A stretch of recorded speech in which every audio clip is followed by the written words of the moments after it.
Are you serious? Are you serious? We've got breaking news out of Syria and breaking news out of the Czech Republic. Get a cup of coffee, calm down, but recognize the times you're living in. Grab a Bible right now. Go get a Bible.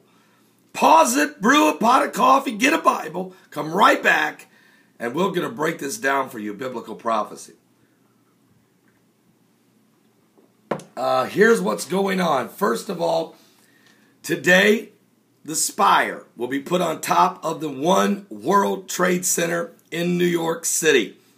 It is the crowning of the new modern-day Tower of Babel and a significant moment and milestone in the New World Order's agenda to rise into full power, which the Bible says is the beast, which means the Antichrist cannot be far away, which means the building of the third temple in Jerusalem can't be far away, which means the signing of the covenant being confirmed in Daniel can't be far away.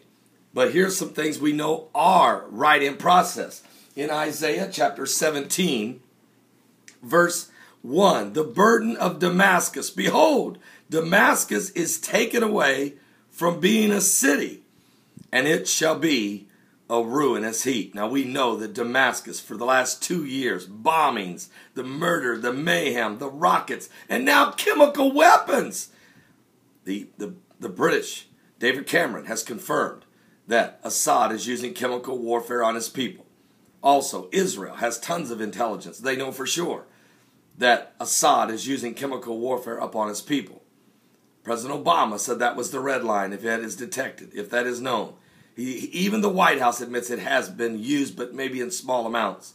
They're still investigating. In other words, the goalpost is moving. Obama's not ready yet to go in by setting up, using NATO in a no-fly zone and eliminating Assad's regime. And the reason he's not is because he needs to have full assurances that he has his right man in position to run the new Syrian government. And folks, here's the scary thing. The guy that Obama wants, the regime that he wants to replace Assad with, is worse than Assad. It's the Muslim Brotherhood.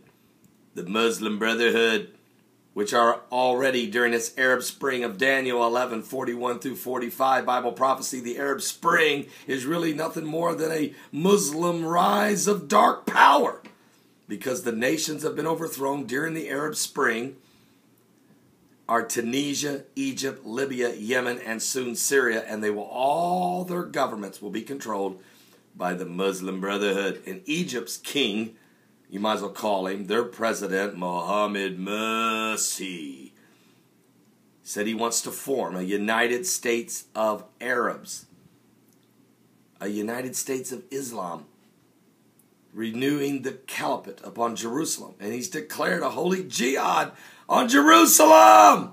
I'm writing a brand new book called Jerusalem Jihad, and it will be available later this summer.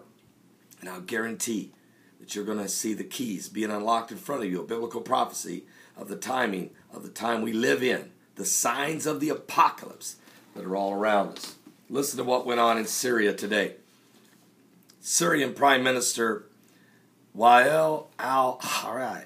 Now, I did not, Paul Begley Arabic, what? He survived an assassination attempt on his convoy in Damascus this morning, according to Syrian state-run television. Today, April 29, 2013, Al Jazeera is reporting that his bodyguard and 5 others were killed in the car bombing, and at least 20 people were injured, according to Israel radio reports. But he and his driver and another guard were seriously injured. And he is seriously injured, but he is still alive.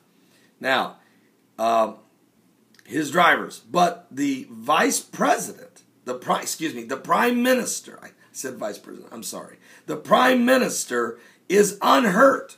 Even though his bodyguard is severely injured, the driver severely injured, 5 others dead, 20 others injured, he came out unscathed in this attempt on his life, according to state-run television. The TV footage shows a heavily damaged cars and debris, and the area a blast as firefighters are fighting to extinguish the fire. It was a large blaze. It was a huge explosion right there in the city, right in the capital of Damascus, as an assassination attempt took place on the Prime Minister of Syria. I want to thank Penny for getting that information to me. Speaking of explosions, let's go to Prague in the Czech Republic. Nick of New York getting this information to me. There's been an explosion also this morning that has shaken central Prague, as 40 have been injured. According to Reuters, an explosion in central Prague today, April 29, 2013, probably caused maybe by a gas leak, injured as many as 40 people. According to officials, then the neighboring buildings, including the National Theater, had to be evacuated. The explosion is in a building facing the Viata River, just a few dozen meters from the 19th century theater, was heard as far away as the Prague Castle, about a mile away. Police spokesman said the blast was probably caused by a gas. There have been about 15 people in the building, which include the offices of the International Air Transportation Association and an art gallery. 40 people have been injured, according to Czech Republic television. And the thing is about this, is my son, who's in the Army, in Germany, is only 30 miles from the Czech Republic border. Just happens to be in the region, but he's fine. Anyway, pray for the people of Prague as this explosion takes place. Was it terrorism, or was it an accident? Was the barge that exploded and burned for days there along Mobile, Alabama, was it terrorism, or was it just an accident? Was the fertilizer plant in West Texas that exploded like a nuclear bomb during the same week as the Boston Marathon, and the same week the letters were being sent to the president with ricin and some of the senators, was it an accident, or was it terrorism? And the bombing at Boston, what? Was it just two crazed radical Islamic brothers who got freaked out on a YouTube video working alone? Or was it a sinister plan by radical Islam in conjunction with the New World Order? Or was it just a figment of somebody's imagination, and it never happened at all, according to the brother's mother? She says it's a hoax. There wasn't even any, nothing even happened. Well, go tell that to the 17 people that lost a foot, a leg, or an arm. And folks, there's more information. Israel, I want to thank Penny for this information. Israel will be wiped out if it attacks Hezbollah. That is what Iran is saying.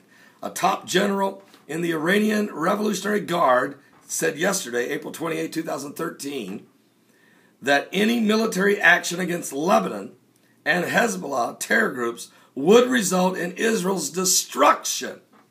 In an address in the southwestern Iranian city, Brigadier General Mohammed Hassan Safar claimed that Iran now extends all the way to the Mediterranean coast, presumptuously in allusion to Tehran's influence in Lebanon and Syria via a proxy through Hezbollah.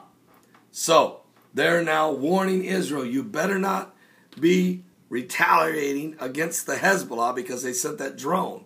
As we know, Hezbollah sent a drone into Israel. Israel shot out of the sky. Then Israel flew airplanes, fighter jets, into southern Lebanon, checking things out.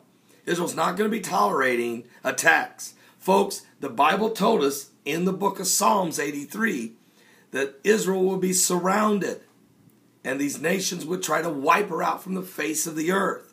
Matter of fact, Jesus said, when you see the armies compassed around Jerusalem, you know these are the days of vengeance.